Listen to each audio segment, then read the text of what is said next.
Hey guys, it's Sim, and this is Wrestling Unlimited, as it's Friday, and this is the Wrestling Wrap-Up. A handful of news brought to you in one easy-to-watch video. But hey, look, we've got Luke with us today. We had Luke last week. We got Luke again this week. So that's really cool that we got not just me to give you my opinions on all this news, but we got Luke's opinion as well. I like when I do a news show like this that I have somebody to bounce off of, because it's one thing just talking about, we watched this wrestling show and here's both of our opinions. But when you're talking about the news with somebody else, I feel like the conversations can get deeper than what they are with just, I read the story, here's my opinion, boom.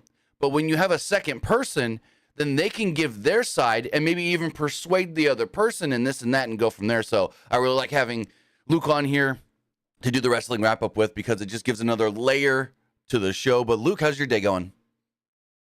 My day's going pretty well. I had no classes today again, which is pretty awesome. So I basically got the rest of the day to do whatever I want.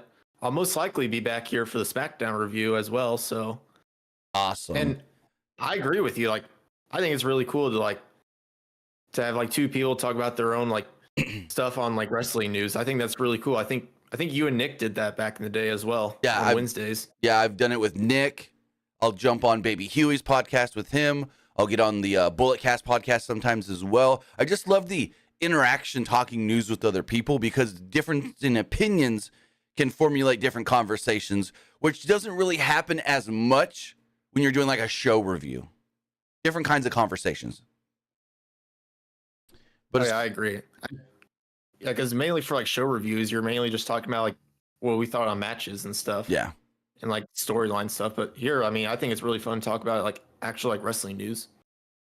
As far as the show goes today, we've got 1, 2, 3, 4, 5, 6, 7. We got about 8 or 9 stories. A couple are going to be really, really quick hits.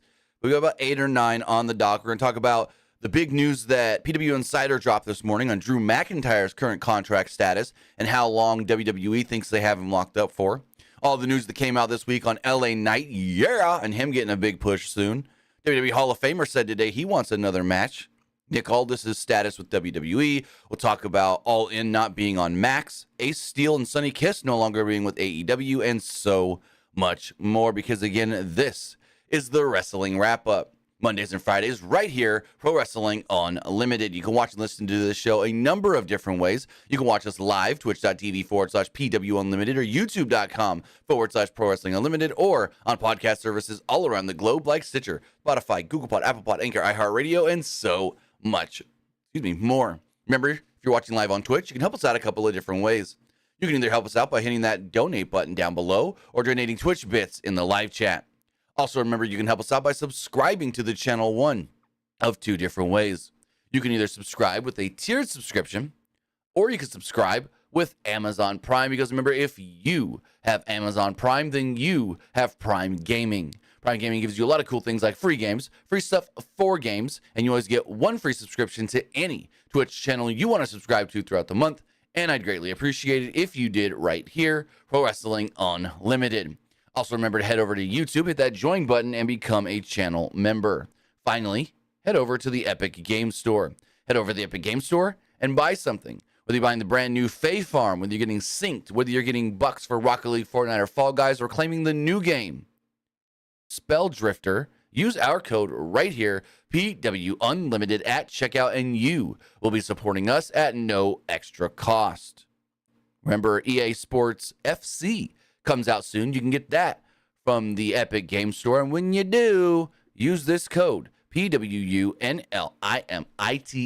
at checkout. It's not called FIFA anymore. It is now called EA Sports FC 24. Also on the Epic Games Store, you can get Mortal Kombat 1. Who's going to be in Mortal Kombat 1? Peacemaker. Who's Peacemaker? John Cena. So in turn, John Cena is eventually, I don't know if he's in the base roster or in just DLC, but John Cena will be making his Mortal Kombat debut this year. So why not pick that game up on the Epic Games Store and use our code? What do you think Peacemaker's in the deluxe? Go for it. I think Peacemaker's in the deluxe edition, because I ordered that, and for me it's coming in like 6 days. I believe. I'll look it up right now. Let's see. Mortal Kombat. Does it tell you what we get in each edition? Let's see. Premium. There's those regular and premium that you can get on the Epic Games Store. Actually, let me just do this. Peacemaker Mortal Kombat. They did show off today Jean-Claude Van Damme's skin for Johnny Cage, which looks really cool.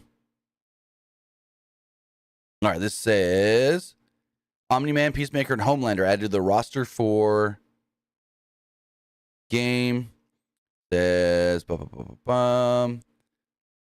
They will be part of the DLC, which you should get if you get the Premium Deluxe Edition. Yeah. Very cool. And you can order that or pre-order that on the Epic Games Store using our code PWU Unlimited. As far as, excuse me, try to get over this little cough I got. As far as the news does go, we do have a very interesting story that dropped this morning from PW Insider all about Drew McIntyre. So a little backstory on Drew McIntyre and what was reported earlier this year. Earlier this year, news came out that McIntyre's contract was going to be up towards the end of 2023. I almost said 2024. 2023 this year. And that led to a lot of speculation on, is Drew going to leave WWE?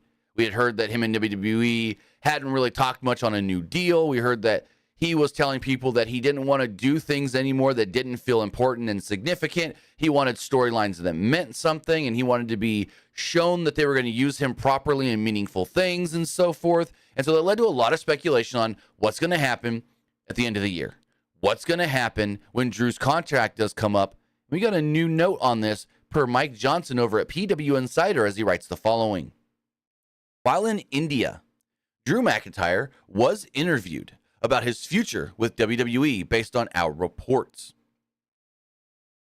Reports that his current deal was set to expire in early 2024. McIntyre ducked the obvious conversation and commented that he was focused on the present and didn't have plans to leave, leaving that open-ended.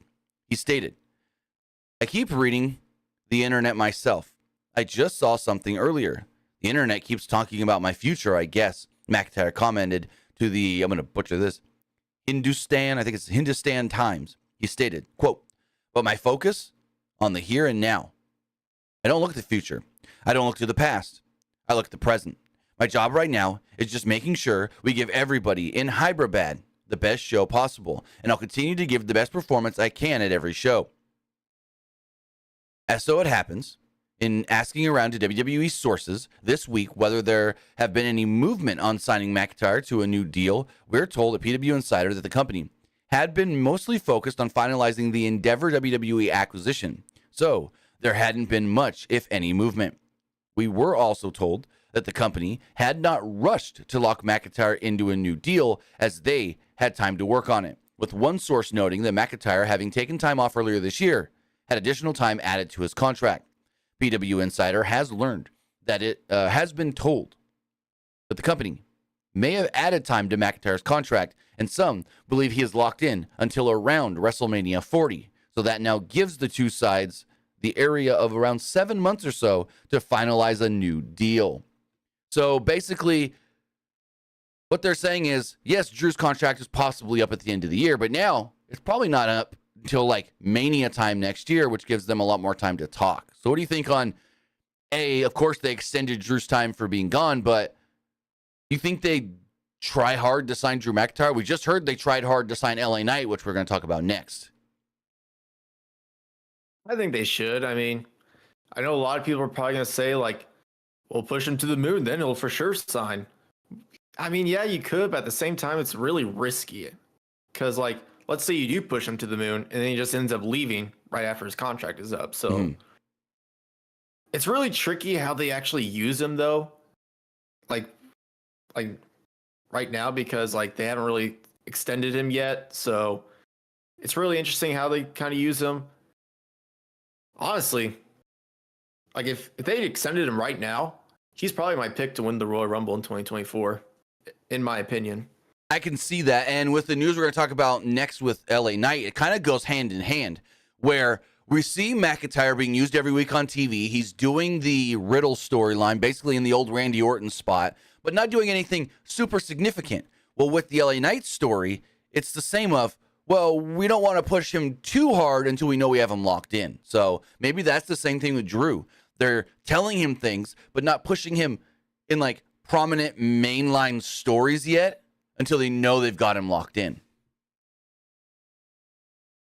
So this is an interesting one, though. This one does give hope that at least we'll see McIntyre around till next year's WrestleMania. But like you said, I do believe as well, there's a good chance if they can lock him in within the next couple of months, I'd put him in that. Well, yeah, I'd have him win the Rumble. Have him win the Rumble and then challenge Seth for the World Heavyweight Championship.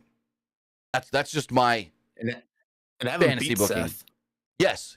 Oh, of course. So he gets that moment in front of the fans. Because A, he had his moment in front of nobody. Then when we thought he was going to get his moment again, he lost to Bobby Lashley in front of the fans. So it's like, come on, this guy is due. I do remember he was upset of like him having his moment, but it wasn't in front of fans though, which it's not WWE's fault though. No, not at all. Especially with the timing and everything, because it was literally weeks after everything got shut down. Like everything got shut down in March. That Mania was what, the beginning of April, end of March? It was right there. Like they had no time to do anything. But speaking of contract extensions in WWE and people working on and getting new deals, LA Knight, yeah, is looking like he's signing a new big bombastic deal coming up, as this news was originally also broken by PWU Insider, as Mike Johnson wrote the following. PWU Insider has learned and previously noted WWE officials were waiting for a certain point in order to pull the trigger on LA Knight's push. PWU Insider has learned that Knight and the company have been negotiating a new long-term deal believed by some sources to have been as long as 5 years. And the deal is even closer to closing now, as they may have already closed it. The contract was what WWE had been waiting to lock in place before going all in with LA Knight's push. Going forward, Knight will be pushed as one of, if not the top babyface on the SmackDown brand. So we got that news yesterday, and that sounded very, very promising. So there's more layers to this as well, but do you think it's a smart thing for LA Knight to lock himself in for 5 years? I'd say so. I mean, there's no reason for him to leave WWE right now. I mean, he's one of the most popular wrestlers in WWE. Oh, yeah. So, and he's honestly more popular than he has ever been anywhere else. So, and I highly doubt if he went anywhere else, I don't think any company would really use him correctly. The only company I can see him using correctly is probably Impact. I don't see AEW using him right. No, me neither. And when I posted the 2 videos yesterday on this news of LA Knight possibly extending for 5 years with WWE, I saw a lot of people in the comments, oh, he should go to AEW. AEW would like to have him. Well, yeah, AEW would like to have him, but he's not an AEW guy. Just like Cody worked in AEW. Right? I just lost my train of thought. Cody Rhodes worked well in AEW, but he was never Cody Rhodes that we knew from WWE. Look at him now in WWE. Leap years a different character. Not character, but like just the way the fans receive him and treat him and this and that's. Like AEW fans always saw Cody Rhodes as the WWE guy, and so they always treated him as such. And I feel like even though LA Knight's not been in WWE long, he's a prototypical WWE guy. When you think of a WWE wrestler, you think of LA Knight. So I don't think a AEW crowd, they will like him, yes, but I don't think they would like him as much as their Moxleys or Pages or even Jericho, even though he's a former WWE guy. For some reason, Jericho just works in AEW more than you would think.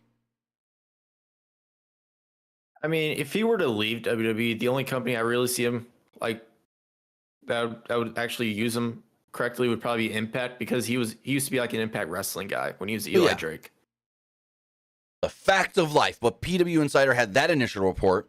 Then Fightful came out a couple hours after that with actually some more interesting notes stating that his contract actually wasn't even up till late 2024 or early 2025. So the interesting thing that we still don't really know, is this a contract extension or is this a brand new contract he's signing now? Because if this is a contract extension, that means he is extending himself possibly till 2030 with WWE. Because if his contract is up at the end of 24, early 25, and this is an extension, that's adding 5 years to the deal per se, if it's a 5-year deal, which again locks him into 29, end of 29, early 20 or early 30. Now, if this is just a brand new deal he's signing now, that would lock him in 23, 24, 25, 26, 27, 28-ish. So that's the one thing we don't know. Is it an extension or is it a full-on brand new deal that could lock him in till 2030? That's pretty interesting. 2030. Like, how old is LA Knight right now? Is he like 40, 41? Good question. I know he's in his he's 40. He turns 41 November 1st. So I knew he was like right in that area, late 30s, early 40s. Yeah, so by 2030, he'll be like, by 2030, he'll be like 45, 46 then. I mean, how old's AJ Styles again? That age? I think that's what AJ Styles. 45. AJ's 46. AJ just turned 46 in June. So yeah, he'll be the age AJ Styles is now. And if he continues to work the style and character he's doing, he'll be fine for the next 5-6 years at that age. Oh yeah. He's not like AJ Styles going out there doing springboards and flippy flops at 45, 46 years old. You know what I wish WWE should do with LA Knight right now? Huh. Remember his like talk show he had in Impact Wrestling? Fact of life. Yeah, they should do something like that in WWE. So I wouldn't hate it, but he already gets compared too much to The Miz, and they're doing the Miz storyline. So it's like, oh, here's your Miz knockoff, giving him his own Miz TV style show. Plus, it already works that we have Miz TV for Raw and Grayson Waller effect for SmackDown. I don't know if we need another one because we have the KO show that they bring out sometimes and whatnot. So it's like, you don't want to dilute that too much and have too much of that. Just my opinion, though. It wouldn't be bad because when he did it in Impact, it was funny as hell. Well, we also got Ding Dong Hello for Bayley. Have they done that since the pandemic or since her so Bayley got her knee injury during the pandemic. And I don't think they've done Ding Dong Hello since. Have they? Yeah, they have. They have. Okay. They've done one for NXT and they done like one for Raw. I remember the NXT one. Yes. Now, there's not too much more here, but Dave Meltzer did also talk about LA Knight and his new deal in the latest Wrestling Observer newsletter, stating the following. Knight is expected to get a mega push going forward, given that the ratings for his segments and his merchandise sales have both been very strong. The crowd reaction alone would help you, but in many cases, if WWE thinks it is a fad and that it's not economically, there's no economic indications, they only go off of crowd. This is worded weird. If they don't think there's any economic indications that the crowd noise could lead to something else, they may not push you. But with Knight, the success has been seen across the board. PWU Insider also reported that the company is renegotiating his deal to add another 5 years to the deal. So that's the interesting thing, is Meltzer just add another 5 years. So that does make it sound like some believe it's an extension, not just a new deal. So, yeah, big things could be coming for LA Knight. I mean, give him that U.S. belt. Sign this new contract, have him beat Rey Mysterio, and boom, there's your new United States champion. That's what I say. I wouldn't hate that. I wouldn't hate that at all. And Jonathan in the YouTube chat says, when does he win the world championship? Probably not anytime soon. Say it again? Probably not going to be anytime soon. If it is the world title, I want give him the world title from Raw. That's what I would say. That's a tough one because it's like, I can see him being world champion, but at the same time, I can see why some people wouldn't want him to be. I don't know. I can see the argument both ways of why to give him the belt and why not to give him the belt. Honestly, it's too soon now. So give it another year or so and see if he's still at the same level he is then that he is now. I say give it some time. It's too soon for LA Knight to get the world title or either world title, whatever that wants to be. Because who knows what the hell they're doing with Roman. We haven't seen Roman in a while, and it sounds like Roman ain't even coming back till Survivor Series time. Like, Roman's not expected back till after Fastlane. So. Right. Because we have Saudi Arabia at the beginning of November. When's Fastlane? Fastlane 2023. Because Fastlane is October 7th. And then the rumor is that Crown Jewel is going to be November 4th. And then Survivor Series is, I want to say, the 25th. Survivor Series 2023. Survivor Series 2023 is the 25th. So that's, if they do the 7th, I think they bring Roman back for Saudi. I think that's a no-brainer. Have Roman work Saudi, have Roman work Survivor Series. Now, getting off topic here, do we get another War Games this year at Survivor Series? I know we talked about it on Monday. Have it be the Judgment Day this year for War Games. Have it be Judgment Day versus Kevin Owens and Sammy. I think that's a no-brainer right there. Maybe Cody. And I don't know who the fourth one would be, to be honest with you. Maybe Matt Riddle? That seemed too random. Yeah, I don't know. So, because I'm trying to think, who's actually feuding with Judgment Day right now? It's like Sammy and Kevin. Jey Uso. Main event Jey to help Sammy. Yes. Main event Jey to help Sammy. That's a great idea. Because Dominic was trying to recruit Jey to the Judgment Day, so. Oh, yeah, no. Okay, I like that now, even more thinking about it. I'm not going to help Judgment Day. I'm going to go against Judgment Day. Okay, not a bad idea at all. But speaking of Cody Rhodes really quick, I was shocked when I learned that freaking Dale Earnhardt Jr. interviewed Cody Rhodes this week. And Cody actually had a lot to say on this podcast. It was just a normal podcast. It was the Dale Jr. Download. They do their guest segment every Wednesday where they do an interview. And this week it was Cody Rhodes because they were in Charlotte, North Carolina. The interview was filmed on Tuesday, and they talked about Raw and all this different other stuff. But what interested me, and I posted a clip of this on Twitter. You guys can go back and listen to it. Cody talked about testing the pec after the injury right before the Royal Rumble. He said, I went to my school, and there's cameras in the school, so there may be footage of this. I don't know. He said there's security cameras always running, but no one else was in the building. He went to his school, and he started training. He ran the ropes and everything like you would run in a Royal Rumble. It's like you run, you got to have your cardio up, your speed. But then one thing that he did was he would pretend like he's going to punch a couple people, do all that like shadow boxing kind of thing. But then he would throw himself over the top rope and hold on, grab the top rope and skin the cat. He said he did that at least 100 times to test the strength in his pec. I'm like, holy crap. That's a hell of a workout right there. Over 100 times. That's crazy. Oh, yeah. Cody's a freak of nature when it comes to that stuff. I don't know if you saw his Celtic workout YouTube video with Sheamus where he talked about like his meal diet. Like this dude, like his meal diet's crazy though.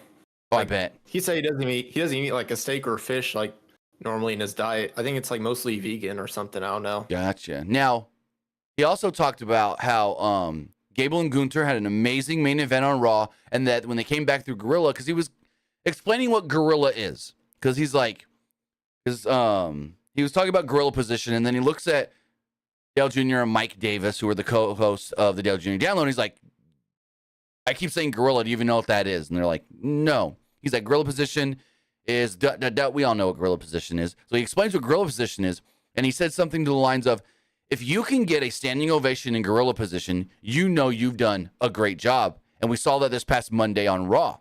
He said Gunther and Chad Gable were in the main event, and when they came back, nobody wasn't clapping for them in Gorilla position. So that's really cool to see. He also said that he hopes eventually down the line they give that IC title to Chad Gable. He said Chad Gable deserves the Intercontinental Championship. I agree. Oh yeah, absolutely. I mean, I don't think he's gonna win it anytime soon, but But I'd say maybe in the future he definitely deserves it. But it was funny to me when I see the interview pop up, because I listen to a bunch of different NASCAR podcasts. I listen to Dorm Up or Clear. I listen to Dirty Modo. I listen to the Teardown, to the Dale Jr. Download. And Dale Jr. does 3 episodes a week, Tuesday, Wednesday, Thursday. And when that Wednesday episode notified me, hey, new Dale Jr. Download with Cody Rhodes of all people, I'm like, hold on, wait, what? So, yeah, and then on their Thursday show, they talked about how they got a couple comments going, who's this guy? Why are you interviewing non-racer people? And they basically, it's like, we'll bring in anybody that Dale wants to talk to. We'll bring in anybody that Dale wants to learn something about. And we'll bring in anybody that Dale thinks would make a good conversation. And they talked about in that podcast how Dusty Rhodes was a very big Dale Earnhardt fan. And in turn, Dale Earnhardt Jr. was a huge Dusty Rhodes fan growing up in the 80s, watching the NWA. He said he loved Dusty Rhodes and Magnum TA. So that's really cool. But when I saw that notification that this podcast had dropped, it was funny because like not even 2 weeks ago, I had sent a tweet going, Cody Rhodes is kind of like the Dale Earnhardt Jr. of pro wrestling. They both got super successful, famous dads that they're trying to live up to, but not be super compared to all at the same time. They want to do their own thing, but also pay homage to the father that came before them, and both super huge historians of their craft. Dale Jr. knows just about everything there is to know about NASCAR. Cody knows just about everything there is to know about pro wrestling. So, yeah, when that dropped, I was super excited. Listened to it right away. Very cool. Great listen. Like, I would say go listen to it if you're a wrestling fan because it's a great Dale Jr. Cody Rhodes interview. They talk about Cody's Peacock documentary in there and so forth. But yeah, Dale Jr. Download. Go check it out. Really, really, really good interview. Now, I don't really watch NASCAR, but I do remember like watching a lot of Dale Earnhardt Jr. commercials back in the day. I remember that Mountain Dew one where he was trying to buy like Diet Mountain Dew, and he's like, it's like, what do you want for it? He's like, it's like, I'll trade you my car for it. Yep. And they're in like the liquor store. Yeah.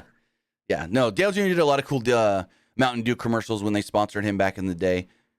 Because I know he was sponsored by regular Mountain Dew at one point, but even before that, he was sponsored by I think it's still around, Mountain Dew Amped Energy. I think that's still around. I think I saw it at 7-Eleven recently, but I don't know. But yeah, Dale Jr. Download, go listen. Great podcast, just normally.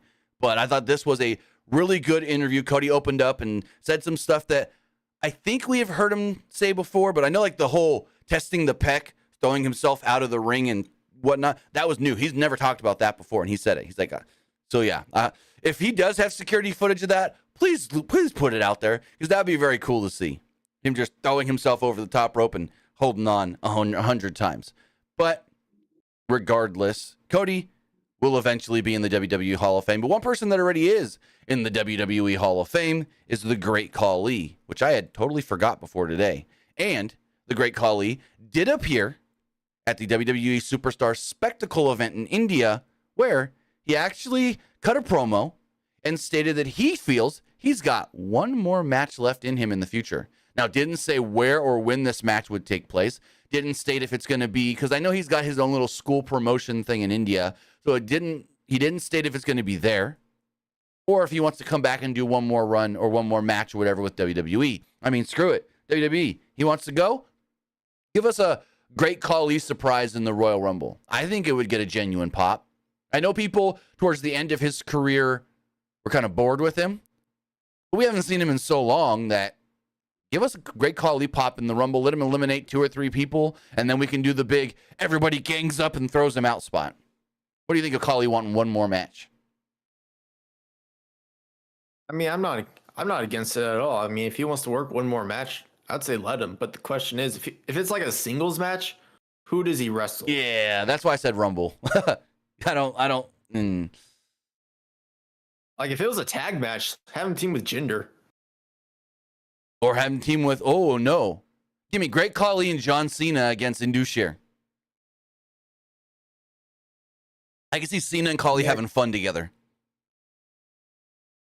I mean, I could definitely see that, but at the same time, it's like, I don't know, because you gotta remember back at Battleground back in the day, like Great Khali helped Jinder retain the WWE Championship against Randy in that Punjabi prison match. You do have a point there. I forgot about that one. So, but yeah. I don't blame you. But yeah, Khali says he wants one more match. Didn't give any details, but said that he would like to work one more match. Now, here's the thing. Coming out of this Superstar spectacle, there were some fake rumors on the Twitter. I'm not even going to pull up the tweets. Not even going to pull up the images. But people started trying to post things stating that, oh my God, Randy Orton has returned, and he returned in India, of all places. Yeah, that's not true. Mike Johnson of PWU Insider wrote the following. There are fake reports and photos circulating online that Randy Orton returned at today's WWE live event in India. Orton is not there, did not appear, and the reports are 100% false. So there we go. I saw some people believing it on Twitter, so I thought I would throw that in here really quick. Orton didn't return. If Randy Orton is going to return, he ain't returning in a random non-televised show in India. Now, if this was a televised show in India like they do with the Saudi shows, maybe. But I don't see Randy Orton returning on a live event, especially, no offense, in another country. So, yeah, no. For everybody that was believing this on Twitter earlier, don't. Because it ain't true. He ain't even there. This man did not go to India today. But speaking of... Yeah, especially for, like, how popular of a wrestler Randy Orton is, I highly doubt they're going to have him return at a freaking live event. Right. Honestly, I don't even know when Randy's going to return. There's been, like, no talk of him whatsoever. I mean, last we heard, his dad said doctors told him that he shouldn't return because of his back, but that Randy is going to do Randy, and he's trying to work towards a return. Like, Randy wants to return, according to his dad, Bob, but that some have advised him not to, so we'll see. Hold on. Since Saturday, when we talk about the Great Khali stuff, he said maybe do him versus Omos. That actually crossed my mind, him and Omos. It wouldn't be a good match, but it would be two big boys against each other. But speaking of this Superstar spectacle show, we do have the results from it, because it was a pretty interesting show.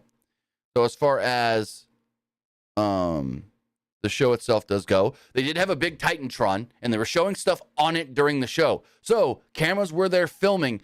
Not sure exactly how extensive the cameras were filming, but cameras were filming enough to where they were able to, people that had like farther back seats can watch on the screens.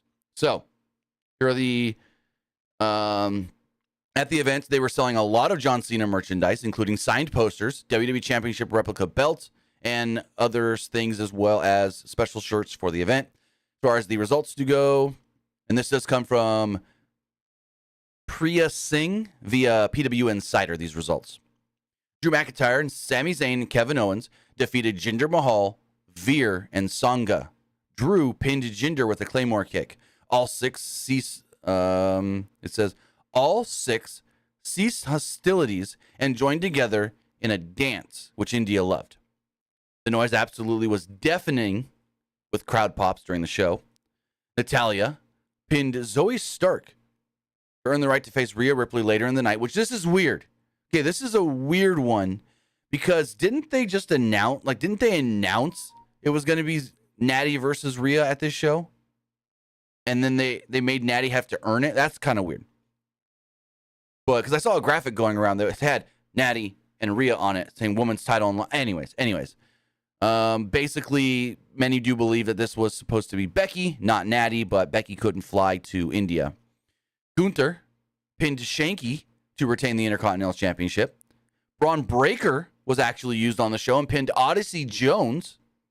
Hall of Famer The Great Khali came out and declared that he wants to have one more match. This got a very big positive reaction from the live crowd.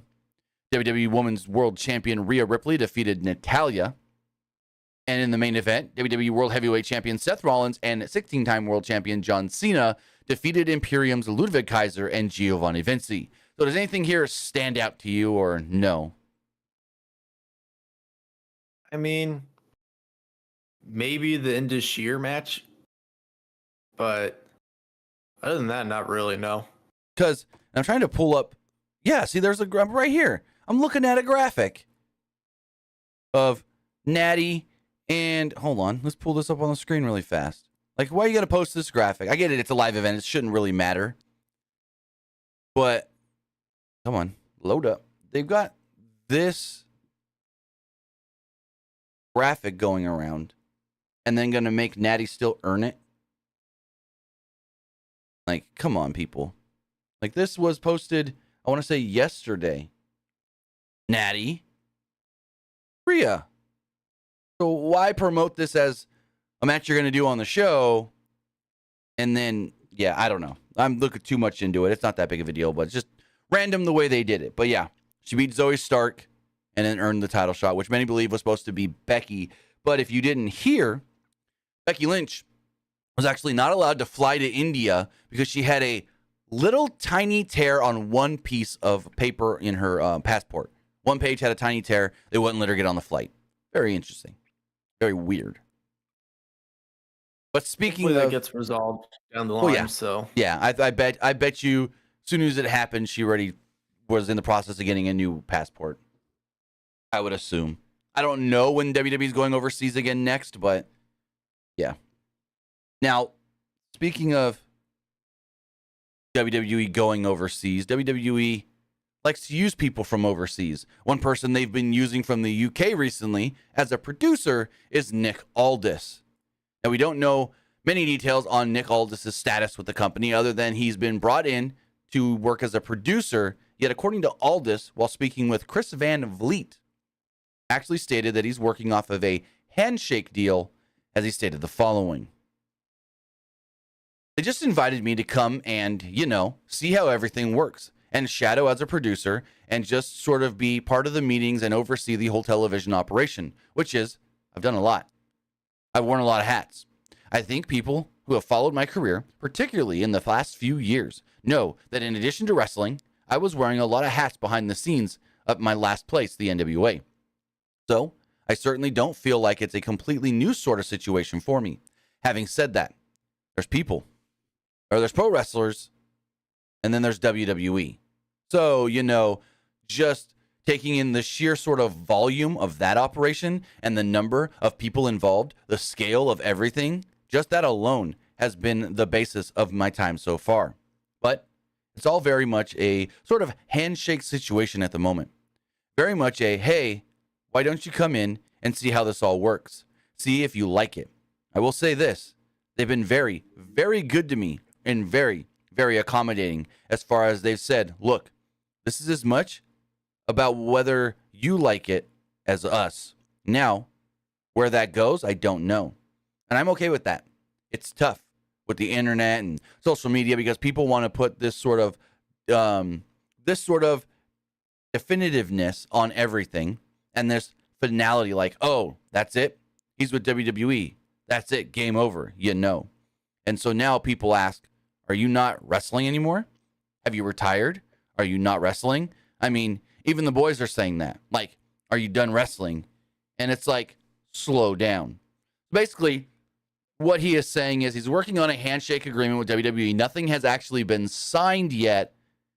And just because he's going to be brought in there to work as a producer doesn't mean that he's not going to wrestle. He had said, later in the interview, if they want me to wrestle, I'll wrestle. Ultimately, he wants to wrestle in WWE, but he's taking things slowly and seeing how it all progresses.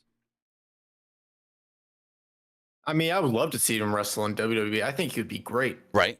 But I think it was like Bruce Pritchard. He kept saying that, like, I worked with this guy in Impact, and I didn't think he was all that great. So, maybe that could be something that might prevent him from actually wrestling. Well, but I get that. But if he didn't think Aldis or Magnus at the time was any good, he wouldn't want to bring him as a producer to try and help get other people good and stuff like that. But what I think they need to do, if you want to give Cody Rhodes random things to do before he gets back to Roman, if you want to stretch out whatever you're doing with Cody, there's a built-in story, Cody Rhodes and Nick Aldis.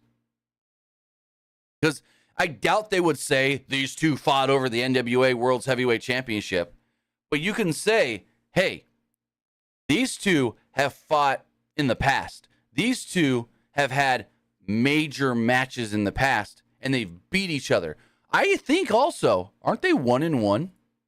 Cody won it all out or all in, and then Aldis beat him in the next match to get the title back. So aren't they 1-1? If I'm thinking correctly. Yes, they are. Yeah, because I didn't think of a third. Do that goddamn rubber match in WWE. Be like, these two. I mean, you can say NWA World's Heavyweight Championship because there's a long. I mean, WWE has a lot of NWA footage, Rocket, WCW stuff. So it's like they talk about that on the network and Peacock and this and that. They're not afraid to bring it up. So you could say, hey, these two fought over the NWA World title. They both beat each other once. But they want to know who's the better man. Because Cody can go out and cut a promo and be like, you know, I fought a lot of great people and I've beat a lot of great people and I've had a lot of great people beat me and this and that. And I want to just prove on my road back to completing my story that I'm the best. And then Nick Aldis can be like, hey, remember last time we fought? I beat you. But you beat me before that. You want to be the best? You may need to prove yourself against me. So I don't know. But I think that would be a cool little stopgap for Cody before he gets back to Roman fighting Nick Aldis. I'd like it a lot. Do that match at Royal Rumble. You wouldn't want to put Cody in the Rumble and give people the hope of, oh my God, because unless Cody is getting moved to SmackDown with this Jey Uso trade, I would put Cody in the Rumble. Maybe not have him win the Rumble, but make people think he's going to win the Rumble, and that's how he gets back to Roman. And then when he doesn't win the Rumble, he's got to do other things to get himself to Roman. Maybe that's winning Elimination Chamber or just finagling his way onto SmackDown. I don't know. But I almost don't want, because I've seen a lot of people go, have Cody win the Rumble again, and boom, he can face Roman. I almost don't want Cody to win the Rumble. I want it to come down to Cody and somebody else, and that somebody else wins, whether that's McIntyre or whoever. Then the fans go, oh my God, Cody's not getting the Roman match at WrestleMania 40. Then we go down the line and Cody trying to get that WrestleMania 40, WrestleMania main event title match against Roman. And the story in those 2 to 3 months of how does he get it? And we keep thinking, nope, he's not getting it. Nope, he's not getting it. And then all of a sudden, oh, he got it. So that's what I think they should do. So I want to see Cody in the Rumble, but not win the Rumble. Well, my biggest question is if they have Nick Aldis wrestle, how should he debut? Should he debut in the Rumble or No, should I he think just like debut on an episode of Raw? I think Cody should be cutting a promo at Raw, talking about his past, and then boom, Nick Aldis, who is somebody from his past, shows up. Now, I don't know how many people in the WWE universe audience are going to know who Nick Aldis is. And so I don't know about him getting a big pop on a Raw. And I don't think him getting, I wouldn't debut him in a Rumble because I think that would be an even lesser reaction. Because as we've seen in the last couple of years, they don't have like the big screens for the Royal Rumble to show like his name on the big screen as he's coming out or something. So if it's like, if people see him and go, I'm not sure who that guy is, but they see on the big screen it says Nick Aldis, and they might go, oh, I know that name. Okay, yeah, I do know. So I think on a Raw, in that if I'm fantasy booking it, again, Cody should be cutting a promo about his past, and then somebody from his past shows up. Nick Aldis. I mean, it's written for him. Oh yeah, absolutely. So as we move forward, a little quick note here. It has been reported that the WWE Endeavor merger could possibly be basically finalized on Tuesday. According to Dave Meltzer, he sent out a tweet yesterday stating, I think it was yesterday, stating that an email actually went out to WWE employees stating that Tuesday is the possible date for the Endeavor merger to be finalized. So we'll see how that goes. Next week could be a very, very big news week for pro wrestling as far as the WWE merger, building up towards, the next. I'm hearing some things I can't say right now, but next week could be a very big week, not just for the WWE Endeavor deal. So there's some things that could be a cooking in the next week to 2 weeks within WWE. But everything that's being indicated right now, merger finalized Tuesday. Now, also I know something. Go for it.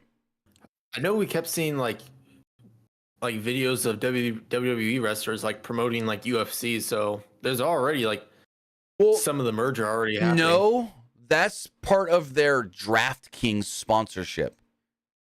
Now, I only saw one with Riddle, which made a lot of sense, but that had nothing to do with the Endeavor thing. That was all DraftKings asked them to do that for the sponsorship.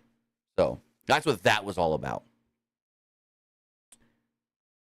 I always thought AEW was like the only pro wrestling sponsorship with DraftKings. Oh no, the WWE's had DraftKings before AEW did.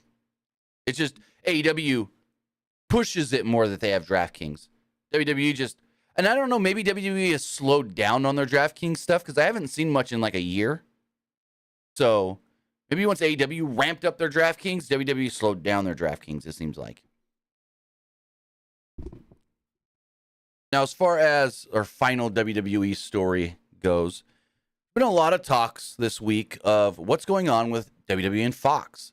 They are stopping the Out of Character show with Ryan Satin, and many thought that meant that Fox wanted less WWE. And I don't think that's the case because, A, yes, they're stopping the Out of Character podcast, but B, Ryan Satin actually recently said, and I think he might have a podcast episode out today that's going to explain this more, but he had said in a tweet recently that he's looking to step away from pro wrestling and he wants to do more writing for television, and he may have a what's the word I'm looking for, script he's ready to sell. So I think that's one thing. Basically, Satin's contract with Fox is coming up and they're not renewing. Now, I reached out to Ryan Satin, didn't get anything back, and I wanted to know, are they not renewing your deal? Are you not renewing your deal, or was it mutual to not renew the deal? Like, I want to know, was it their choice to say, we don't want you anymore? Did you say you're ready to move on? Or was it like it came up, hey, let's negotiate a new deal, and neither side were really interested? So I don't know about that, but Dave Meltzer did write the following in the Wrestling Observer newsletter, stating, quote, Fox has canceled its Out of Character WWE podcast. Some see that as another sign that SmackDown will be moving from Fox at the end of the current contract. Analysts have believed that for some time, that even with the ratings the show delivers, it isn't cost effective, especially if WWE wants the $205 million per year deal to increase to $310 million per year.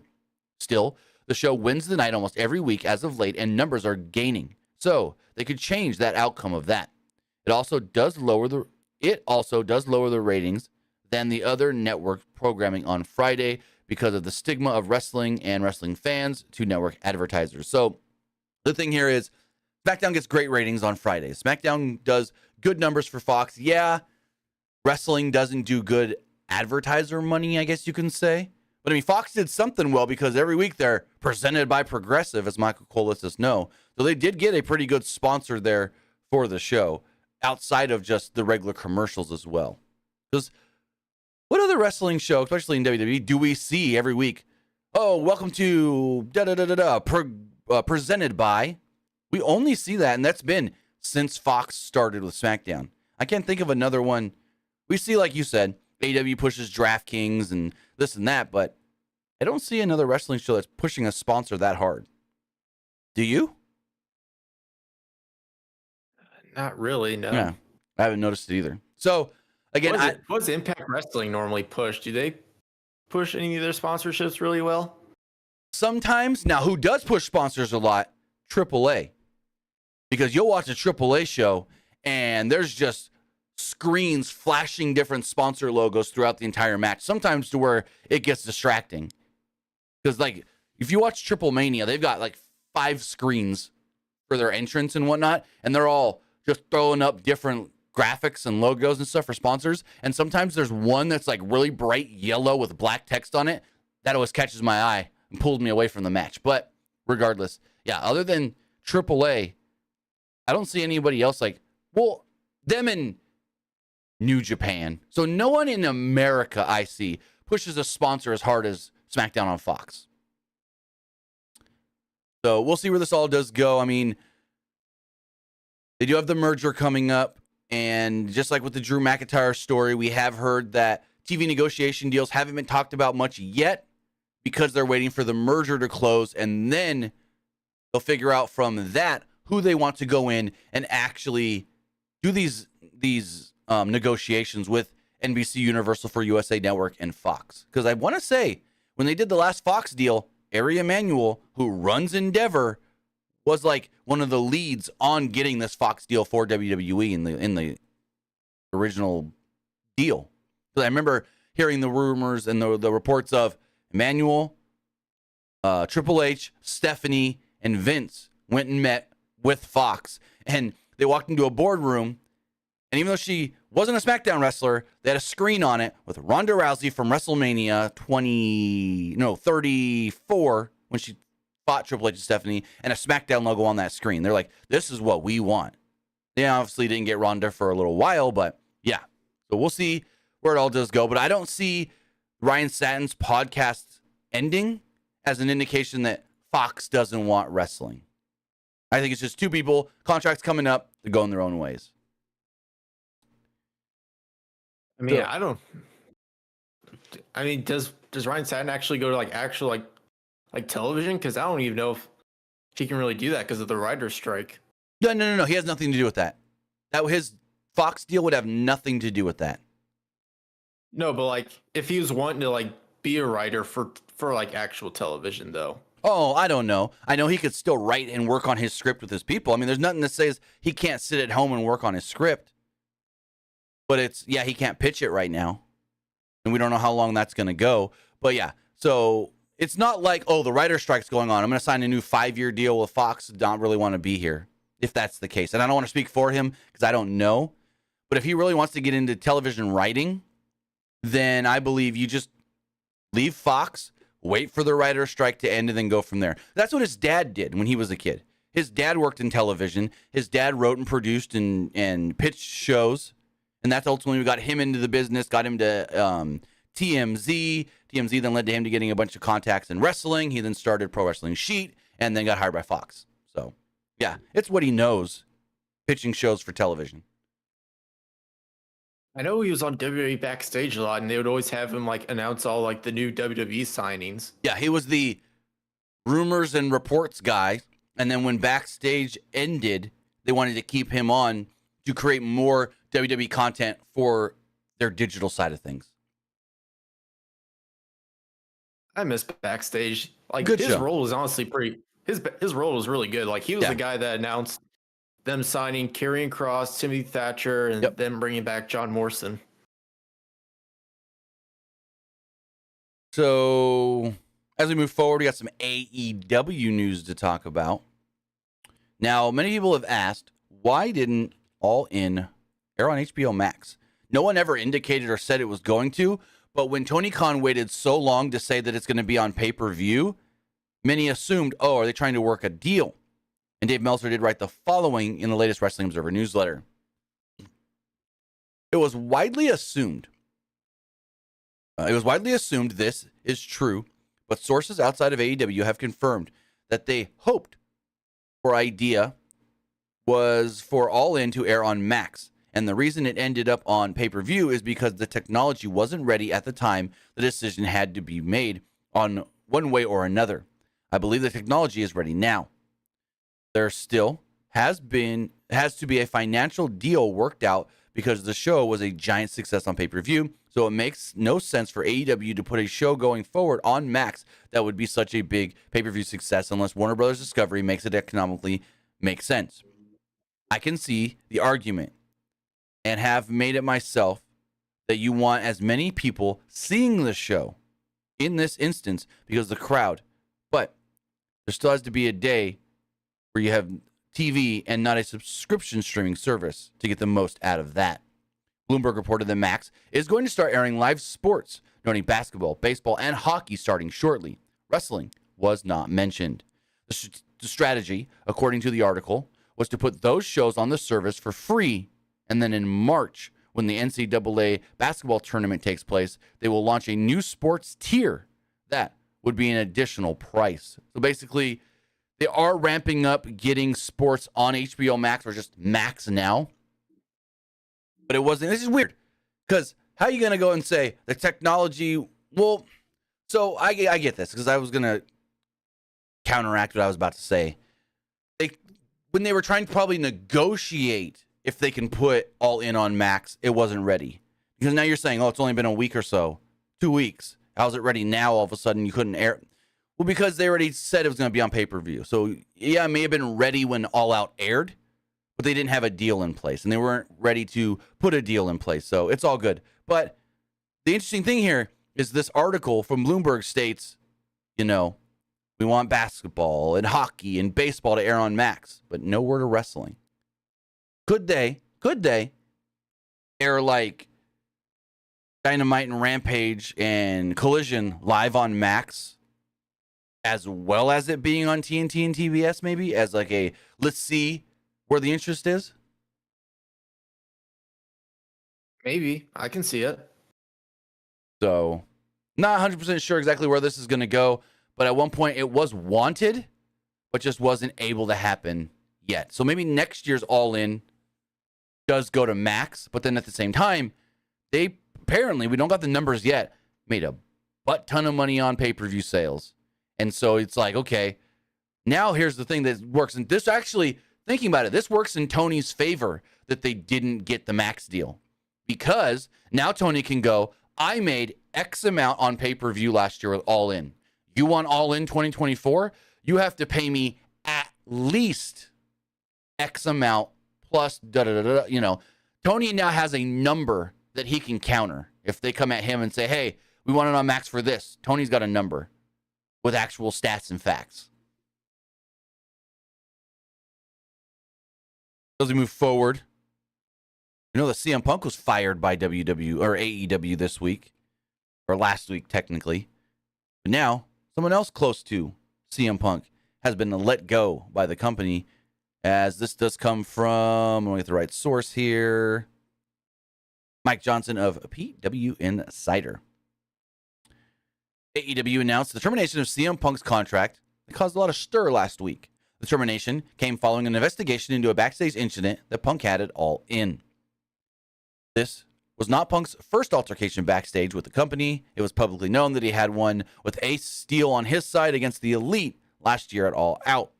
At the time, Ace Steel was actually fired and the only one fired in the altercation.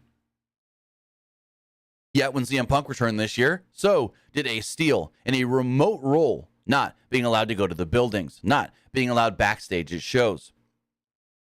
Now, it is being stated by PW Insider that Ace Steel has, as of September 7th, which was, yesterday, Steel had been let go from the company. Interestingly, here's an interesting one. The article also states that AEW was actually looking to open up a training facility in Florida that would be ran by Ace Steel, but obviously that is now no longer going to happen. That's the one that Ace Steel being fired, cool, whatever.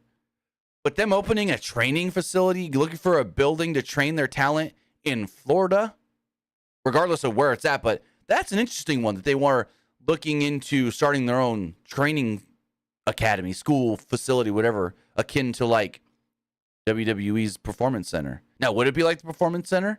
And why not send these kids to Dustin's school in Texas? Send them to QT. I mean, maybe they want to, maybe they don't. I don't know, because Cody's co-owner. I don't know.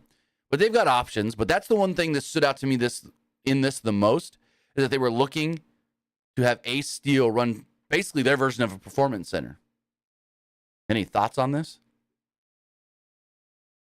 I mean, why open your own Performance Center if you can just like send like wrestlers that need to be trained to like Dustin's school or send them to the Nightmare Academy? I'm sure Cody would be more than happy to help train wrestlers for AEW.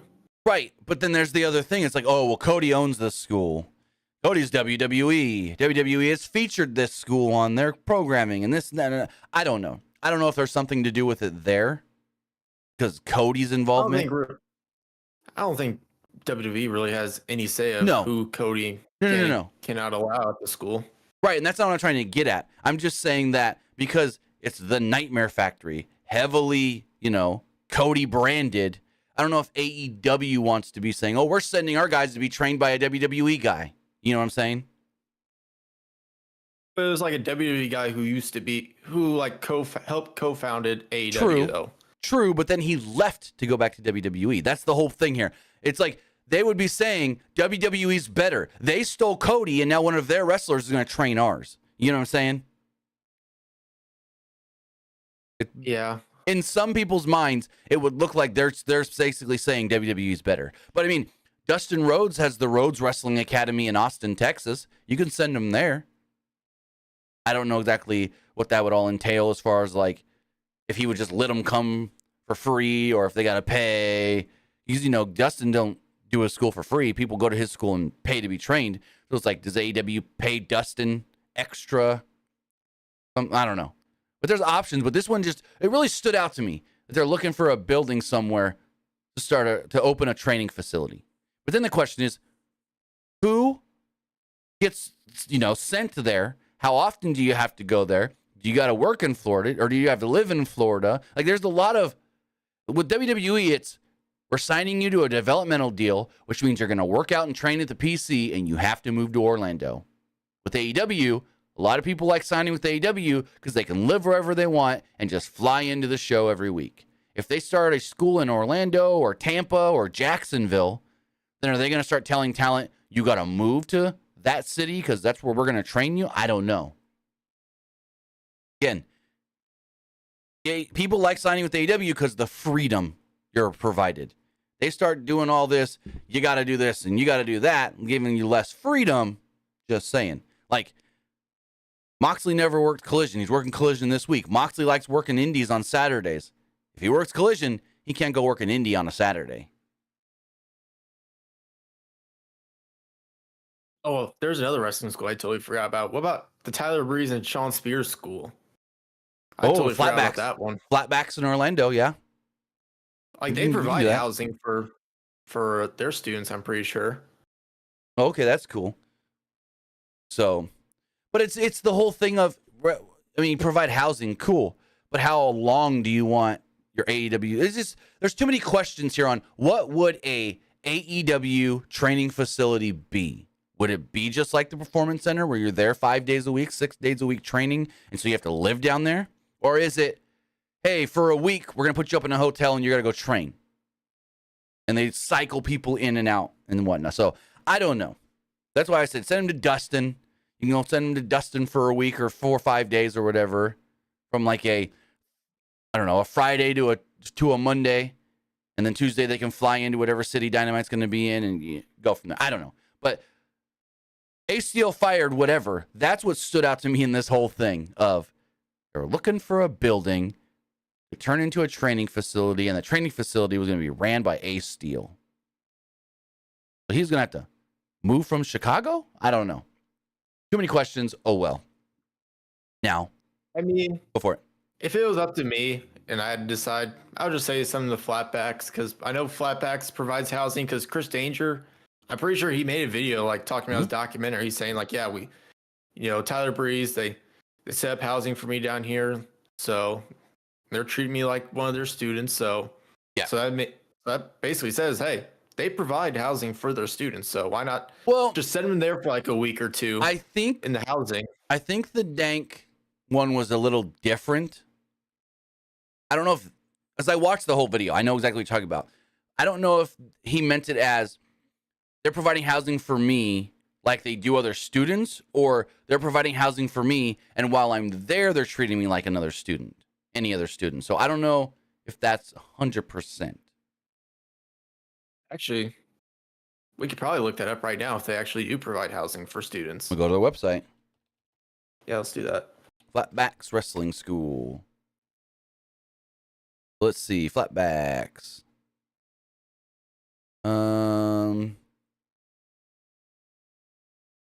Let's see. They'll train you to be a main wrestler. They'll train you to be a referee. They'll train you to be a manager. Oh yeah, student housing now available. Yep. It says 8 rooms are available within 2 locations. It says 8 rooms available with 2 locations is available through Flatbacks Wrestling School, located 10 minutes from the school itself. It's near a variety of options for food and shopping. The home will be for Flatback students only. The home includes all kitchen appliances, including dishwasher. I think it means dishwasher, but it says dishwater, including dishwasher and microwave, washer and dryer in each unit, linens, towels, kitchenware, TV. If interested, please. So yeah, they do provide housing, which is really cool. So moving forward, we also learned this week that Sonny Kiss is no longer with All Elite Wrestling. His contract has been, I guess you could say, let go. Like they just didn't re-sign it. Contract expired. This write-up does come from Joseph Courier of F4W Online. Sonny Kiss is no longer under contract with AEW. After Kiss was removed from the roster page on AEW's website last week, Tony Khan was asked about Kiss's status at the post-All Out press conference on Sunday night. Khan confirmed that Kiss's contract was not renewed. Khan said that he really likes Kiss, but it's hard to get everyone on television with such a big roster. Khan mentioned that Kiss wrestled a lot of AEW Dark and Dark Elevation, which are no longer being produced. Khan left the door open for Kiss to potentially return to AEW as Khan stated the following. I really like Sonny Kiss. We have a roster of over 100 wrestlers now across AEW, and Sonny Kiss is a great wrestler. I think I've done a lot to really keep the locker room stable. I have a lot of people that I not only keep under contract, but also I've done well, I think, to not do like major mass layoffs and let 20, 30 people go at a time. What a frickin' shot at WWE that was. He continues by stating, but I do think I can't renew every single contract in AEW. It would be impossible. And with such a big roster and a limited amount of TV spots, I think Sonny Kiss is a great wrestler and had a lot of potential from the very beginning of AEW and still has a lot of potential as a wrestler. I really like Sonny Kiss. I think Sonny Kiss could certainly be back potentially. We've seen wrestlers go and do some exciting stuff and then come back like Stu Grayson, for example. So you never know what the future holds for Sonny Kiss for AEW. But I think Sonny Kiss has a lot of talent, and I definitely wish him the best as a wrestler and still really hold Sonny Kiss in very high regard. He would go on and talk more about Sonny, but it's just him basically reiterating the same stuff. Sonny Kiss is a good wrestler, but we don't have enough time for him on television. Basically saying he's good, but ain't good enough. So, yep, Sonny Kiss no longer with All Elite Wrestling. And another question that comes up is, who else are they going to let expire? Sonny Kiss, they let him go. Brian Pillman Jr., they let him go, and now he's getting signed by WWE. I mean, that I don't know, but Sonny Kiss has been booked for a lot of like independent shows, so that's good for him. I know he's working Black Label Pro soon. That's the one that I've seen that sticks in my brain. So, well, I kind of find kind of upsetting about this. Like, when they first signed Sonny Kiss, like I thought Sonny Kiss was going to be someone they're going to push hard. So did I. Like, they're going to use really well. But I mean, they used him for a little bit, but then they just stopped for a long time. Because when AEW started, their whole thing was, we are different and we want to push people on television that you've never seen people like them pushed before. That was the whole thing. Like when Nyla Rose was Sonny Kiss and stuff, it was, hey, we're going to do things a little different that you may not have seen on a wrestling show before with certain types of people and characters you may not have seen on television before. So, I don't know. We'll go from there and see. More power to him. Sonny Kiss is a great wrestler. Like, I love watching Sonny Kiss matches. I think they're very entertaining. And, yeah. With that, that is going to wrap it. The first time I saw Sonny Kiss was when he was in Lucha Underground as Exolicious. That's right. I forgot about that.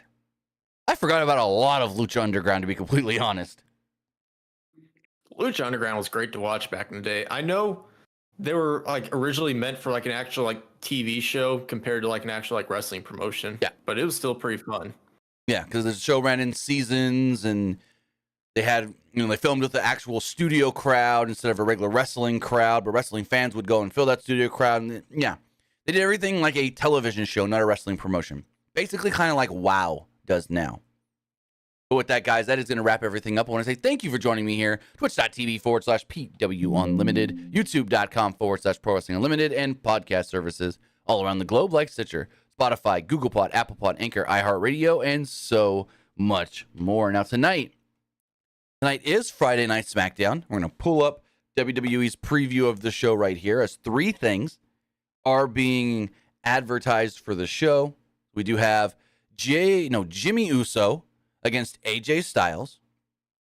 We got a tag team match here. It's Charlotte Flair and Shotzi against Damage Control. And I hate this graphic. Why are you putting the Women's World Champion in the back of the graphic? Swap her and Bayley and put her right up front. Why is the Women's Champion not in the forefront? Like, that's bullcrap. And also another tag match we do know. The new WWE Undisputed Tag Team Champions, Judgment Day, Damian Priest and Finn Balor, will be taking on the Brawling Brutes, Ridge Holland and Butch. So with that, all of that has been announced for tonight's Friday Night SmackDown. But with that, guys, again, I want to say thank you for joining us here. Luke, tell them where they can find you. You can find me over at Twitter X at Petke_21. And you can also find me over at Twitch at the Luke Petke. With that, guys, again, have a great rest of your Friday. We got no pay-per-views this week, so we're probably not going to be live this weekend, but we should be live tonight following Friday Night SmackDown. So again, with that, guys, have a great rest of your Friday. Have a great weekend if we don't see you later, and we'll see you next time. Have a good one, guys.